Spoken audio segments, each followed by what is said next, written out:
తెలంగాణ ప్రభుత్వం తీసుకొచ్చిన 22A చట్టం అత్యంత దుర్మార్గమైనదన్నారు మాజీ మంత్రి హరీష్ రావు. 30 ఏళ్లుగా లేని నిబంధనలు ఇప్పుడెందుకు పెట్టారంటూ ప్రశ్నించారు.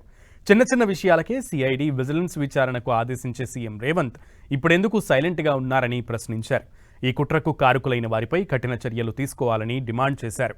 22A బాధితులకు బీఆర్ఎస్ అండగా ఉంటుందని భరోసా ఇచ్చారు హరీష్ రావు.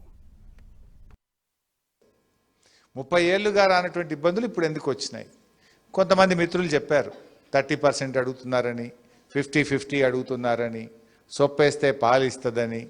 ఇవన్నీ కూడా అందరికీ అర్థమవుతూ ఉన్నాయి. ఒక వ్యక్తిదో, ఒక కాలనీదో, ఒక ప్రాంతందో కాదు.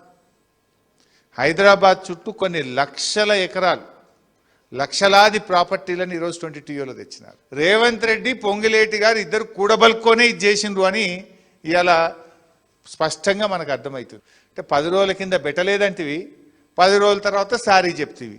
అంటే నువ్వు ఎంత డూప్లికేట్ మాటలు మాట్లాడుతున్నావు ఇవాళ ప్రజలకు అర్థమవుతలేదా?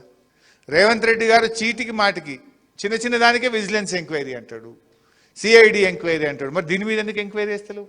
రేవంత్ రెడ్డి గారు కూడా నిజాయితీ రుజువు చేసుకోవాలి. నీకు ఇందులో భాగస్వామ్యం లేకపోతే తక్షణమే పొంగులేటి శ్రీనివాసరెడ్డిని బర్తరఫ్ చేయాలి. బాధ్యులైన అధికారుల మీద కూడా వెంటనే చర్య తీసుకోవాలి.